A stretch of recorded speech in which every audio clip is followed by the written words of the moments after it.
નવસારી મહાનગરપાલિકાને 1 વર્ષ પૂર્ણ થતા ઉજવણીના ભાગરૂપે એક અઠવાડિયા માટે સમા ફ્લાવર શોનું અહીં આયોજન કરવામાં આવ્યું છે। કેન્દ્રીય જળશક્તિ મંત્રી સી.આર. પાટીલના હસ્તે ફ્લાવર શોને ખુલ્લો મૂકવામાં આવ્યો।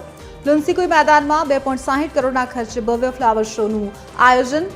ફ્લાવર શોમાં અલગ અલગ વેરાયટીના રંગબેરંગી 5 લાખથી પણ વધુ ફૂલોનો ઉપયોગ કરી નવસારીની ઓળખ, ગુજરાતની અસ્મિતા અને ભારતની સિદ્ધિને દર્શાવતા 20 જેટલા સ્કલ્પચર્સ મુકાયા છે।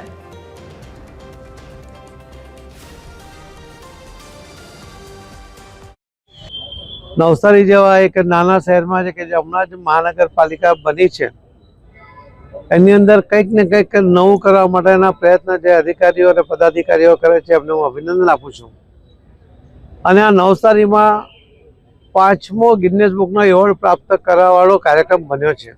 આ ફ્લાવર શોને માણવા માટે, એના સજેશનો કરવા માટે, કોઈ ખામી રહી ગઈ તે પણ બતાવે, નવું શું કરી શકાય એ પણ બતાવે, એના માટે હું નવસારીના નગરના અને જિલ્લાના સૌ ભાઈ બહેનોને વિનંતી કરું છું કે એકવાર ફેમિલી સાથે આવીને આ જોવું જોઈએ। 7 દિવસ સુધી આ ફ્લાવર શો અહીં છે। આજે નવસારી ખાતે કેન્દ્રીય મંત્રી શ્રી નવસારીના સાંસદ શ્રી સી.આર. પાટીલ સાહેબ દ્વારા નવસારી ફ્લાવર શો 2026નો ખુલ્લો મૂકવામાં આવ્યો છે। જાહેર જનતા માટે 25 તારીખથી 31 તારીખ સુધી આખો નિઃશુલ્ક ફ્લાવર શો જે સવારે 10 વાગ્યાથી લગાવીને સાંજે 10 વાગ્યા સુધી રહેશે। આ ફ્લાવર શોમાં 5 લાખથી વધારે ફૂલોનો વપરાશ થયો છે અને 20થી વધારે સ્કલ્પચર જે છે અમે મૂકવામાં આવ્યા છે। સાથે સાથે નવસારી મહાનગરપાલિકાને આ જે છે ગિનિસ બુક વર્લ્ડ રેકોર્ડમાં પણ આ ફ્લાવર શોના લીધે સ્થાન મળ્યું છે।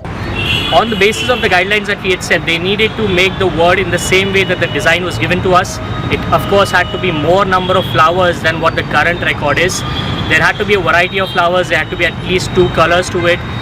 Considering what I've observed, all the checks that we've done, I'm delighted to say that Navsari Municipal Corporation has successfully broken that record and they are new